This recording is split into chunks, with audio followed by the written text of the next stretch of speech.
Welcome to Ian Pakoe, radio sports presenter for Voice of the Cape, Cape Town. How would you like to introduce yourself, sir? Thank you for having me, Adam. Yes, I would call myself the sports presenter at Voice of the Cape, but also the host of Sports Central, which is also hosted at Voice of the Cape in Salt River. 100%. He's also someone that we've gotten to work with a few community outreach programs, specifically with SAFA, but really invested in the esports space. We've done a lot together to bring the community closer in that way. Where was that first event we had with the orphanage? Do you remember that one? It's been a while, but I do remember, yes, and we did it in Athlone. It's in St. Francis Homes. St. Francis Home. It was with another radio station, which I obviously can't give them commercial rights right now. But yes, so e-gaming it's something that it brings a different dynamic to life. It says that the able and differently able-bodied person can participate, and that is close to my heart. 100%. And as a radio presenter, is this very different to being on video versus just having the audio? Does it how does that make you feel? It makes me a bit nervous, as you can see. I'm normally a lot looser on air, but it's brought different dynamic to the media space. The world is smaller right now, and going between the radio and having the visuals, it's what's selling these days.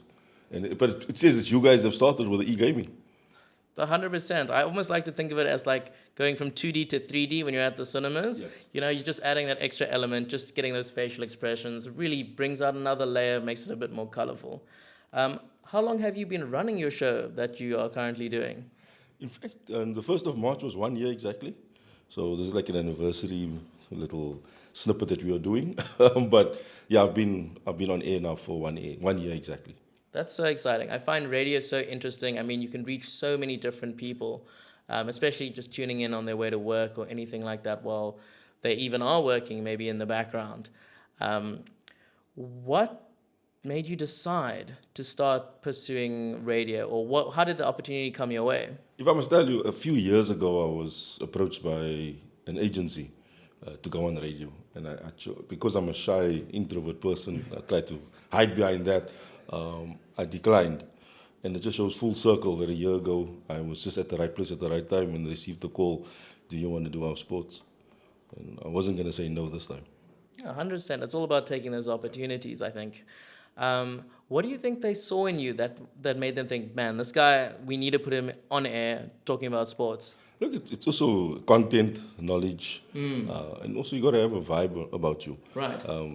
Sometimes I feel I don't have it because when you go into show, you got to get yourself ready. You got to click yourself into gear, and I think it's that. It's going into the unknown because it's not prepared.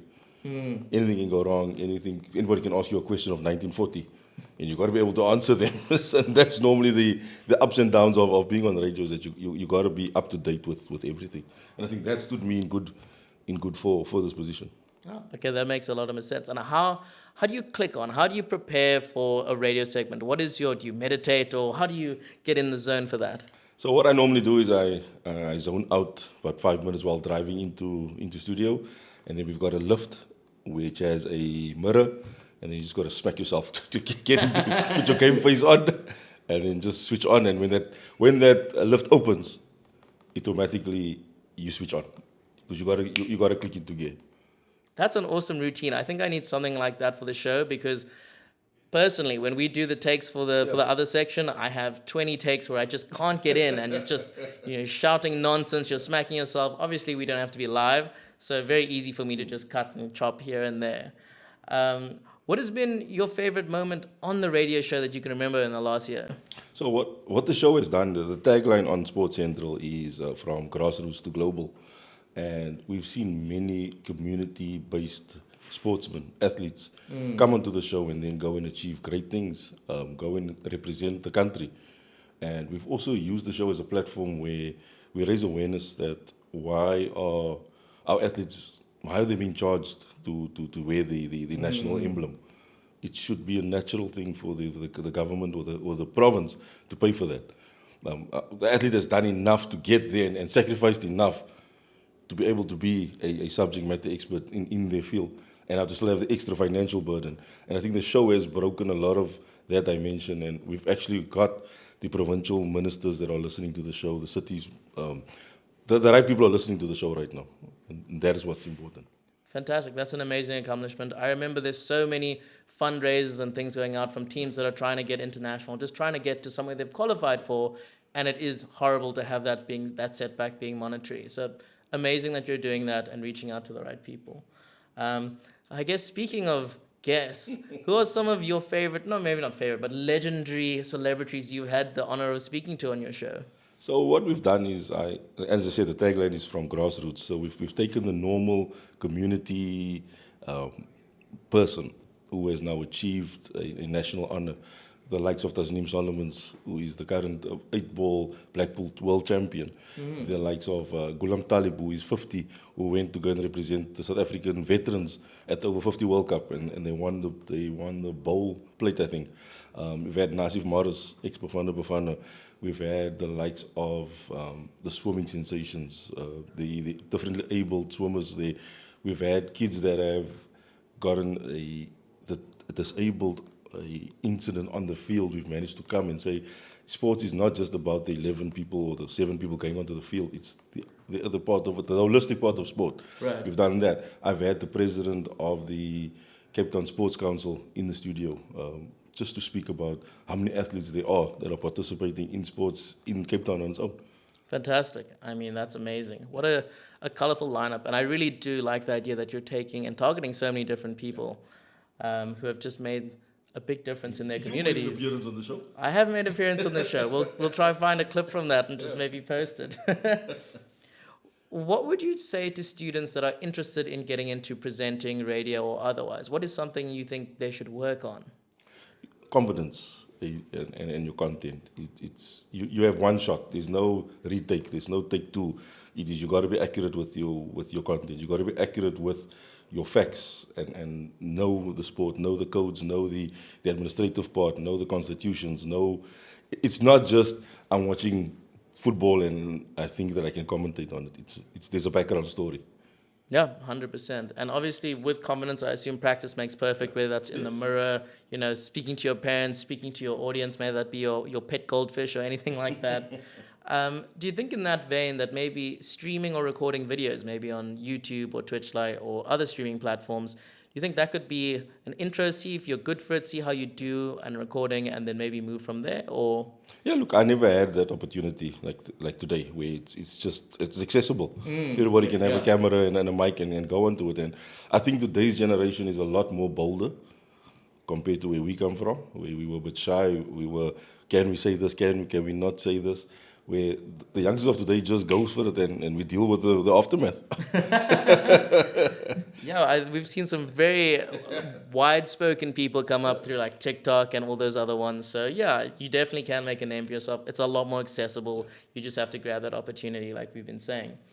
Last thing I want to ask, is there any message you maybe want to leave with schools that are thinking about what they want to do or what programs they need to institute?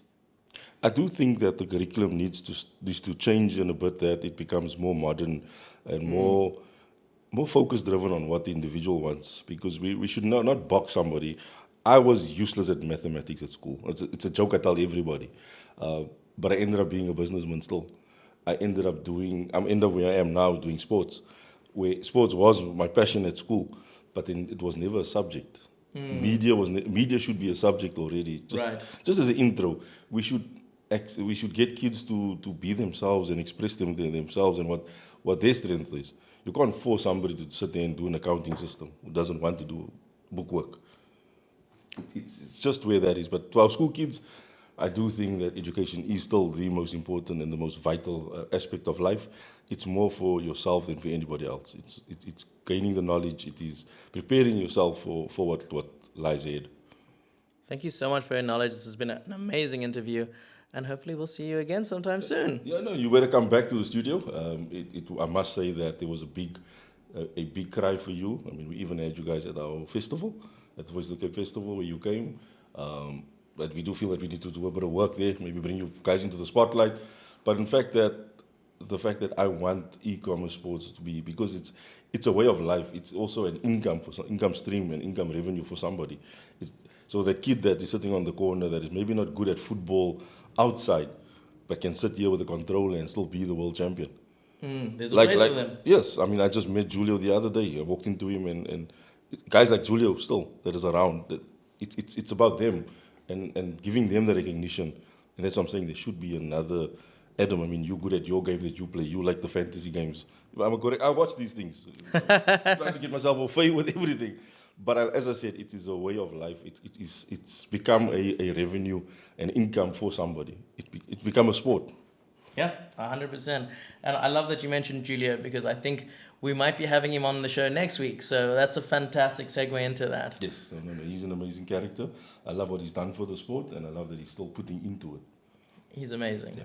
So thank you for having me. You're very welcome. And we will do this again.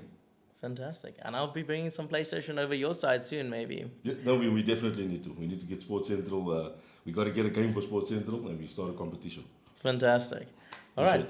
Thank you very much. Radio sports. Let me take that from the top. Yeah. So that's a nice thing. We can go. It's very different to live.